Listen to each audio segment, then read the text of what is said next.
every time, I don't know, I feel like every year I'm seeing some headlines like, oh, Filipino is the new blank. And it's always like some other Asian, you know? Right. Filipino is the new Chinese. Yeah. You know, Filipino is the new Thai food, whatever.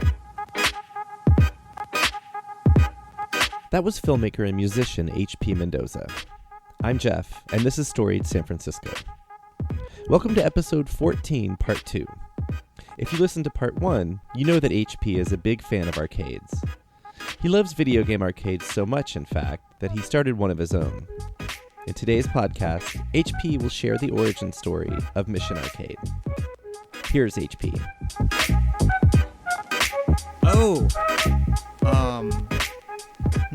I'll do this. And you tell me if this is appropriate or not. Okay. So, you know, we just finished talking about my love for arcades. Mm-hmm. I love arcades. I love it so much that I made a party called Mission Arcade. Right, you do an arcade. Yeah, it's cheap because it's just like my apartment. Mm-hmm. You did it kind of. Well, I guess it was a scavenger hunt at the museum. Oh no, that was one also. Was that Mission Arcade? Yeah. So we're probably not going to have too many at the apartment anymore. But the truth is, we've always done it in different areas, different places. So Mission Arcade's kind of like our traveling party just for our friends. Right. But what happened was we would just send out the invites and say, hey, we're going to do a Mission Arcade. Here's the address. And people would come and steal from us. There was one time we were saving money. We saved like hundreds of euros for this Europe trip we had. And we stuffed it in our sock drawer. And at the end of the night, like we saw all the socks on the floor and all the euros were gone.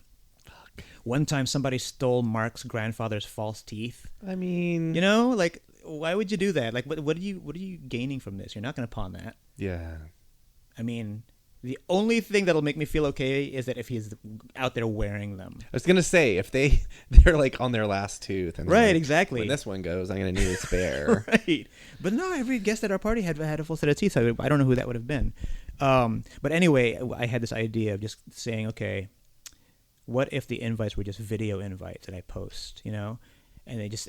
Video game or video... Yeah, or just like some kind of video based on the theme of the party and just say Mission Arcade. And that basically tells my friends, you know what that means, you know the address, just show up. Right. And so I was doing that for a while, and it felt really nice because it's like, oh, look, I don't have to clean up as much. Right. It was still as big as it used to be, but like, oh, these are friends. They're not like, vomiting into my couch or whatever. Mm-hmm. So yeah, it became Mission Arcade just amongst my friends, right? Mm-hmm. And then it kind of went on to become something else where it's like, okay, Mission Arcade also meant like whenever me and my friends would like do some kind of like weird a cappella thing online, or we do a tribute, like a musical tribute. And then there's this film festival that started tweeting about how they'd been to Mission Arcade, which I thought was really interesting. And I'm not going to say which film festival it was, okay, but I was feeling a little bit of rejection because this film festival had rejected me for I Am a Ghost.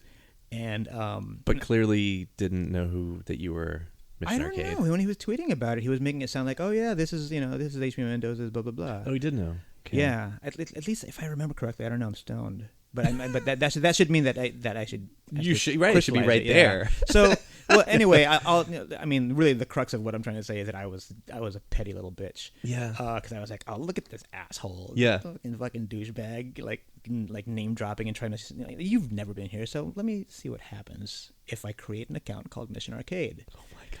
So I did, and I decided to make it look official. So I posted some invites, some other things, and like retweets of some bullshit game thing, and just to make it look like this is an account for a real establishment. And so I said, "Hey, nice to hear nice things about our establishment. What is it you like?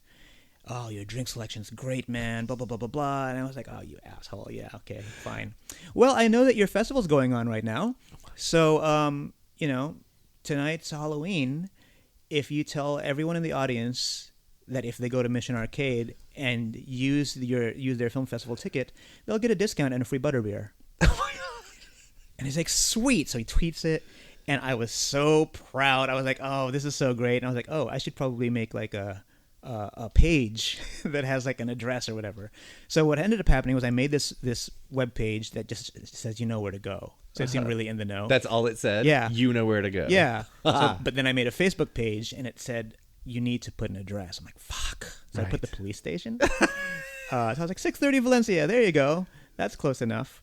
And And I didn't think much of it. We had our Halloween party, and that was nice. And then the next day, I went to the Facebook page. There was like tons of like hate mail saying like, "We're at the police station. Where do we go?" And like people were so angry. Of course, right? Of course. Oh my God. And I was like, well, we have to make it a thing now. Yeah. This should be a thing. Let's make Mission Arcade. Let's do this, and we'll have different games. And it was great because then after that, Mark Mayer over at the Asian Art Museum actually gave me the chance because he was doing this series called Takeover. Right. And so I got to take over the museum, 3 floors of it, and the middle section was Mission Arcade. Yeah. So yeah, that was last year, wasn't it? And you did a scavenger hunt. There was a scavenger. Yeah, I actually, for the first time, with the help of a developer, designed a video game, and that was crazy. That was amazing. And it was just a super wry. Thank you. It was just scavenger. It was like a scavenger hunt, but I was like, look, this is like Mission Arcade times 10. Right. But then last year I did the Mission Arcade for my birthday because I was like, okay, I don't want it to be that big. Right. But we'll see. Last year, meaning last birthday. Last birthday. 2017. Yeah. 2017. Yes. Yeah.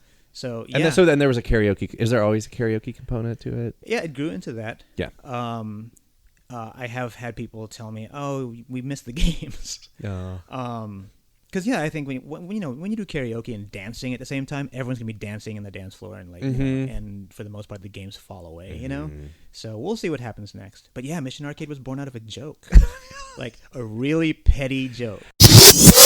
Okay, so I want to clarify one thing. I'm not some vindictive, petty person, but I think it's the way that rejection was handled. Yeah.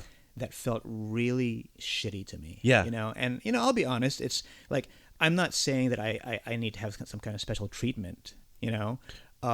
Right. Rejection is part of being an artist. Absolutely. I mean, rejection is exactly part of life. Right. It is part of life, but there are lots of people in life who don't put themselves out there, which makes them not artists. Sure. So like just being an artist is about putting yourself out there all the time and experiencing rejection. So I know how to handle all of that. I memorize the headlines. Right. I know how to detect rejection coming a mile away.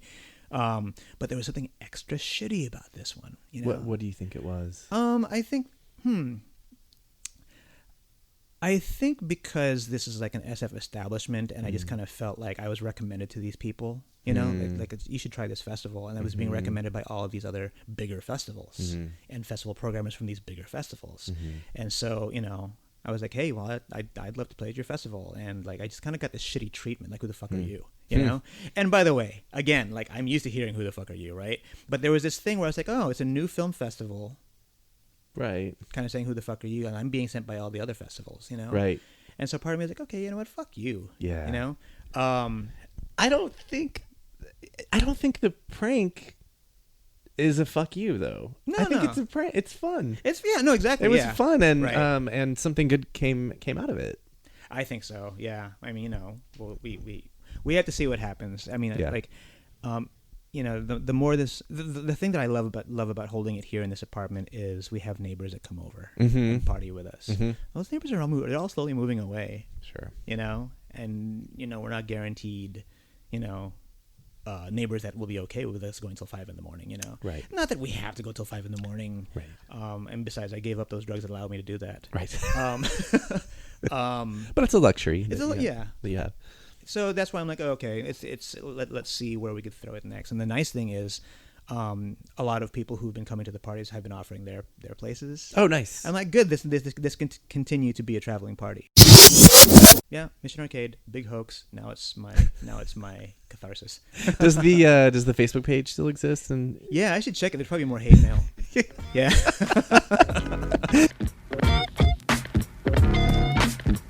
Storied San Francisco is on Twitter and Instagram at StoriedSF. Our Facebook page is Storied San Francisco. If you like what you hear, please go through the page and share your favorite episodes. It would help a lot. Michelle Kilfeather took some kick-ass photos of HP that are on our website, storiedsf.com. If you'd like to email us, it's storiedsf@gmail.com. Music for the podcast is by Otis McDonald, a.k.a. Joe Bigale. Thanks for listening. Check back next week to hear stories from Broke-Ass Stewart.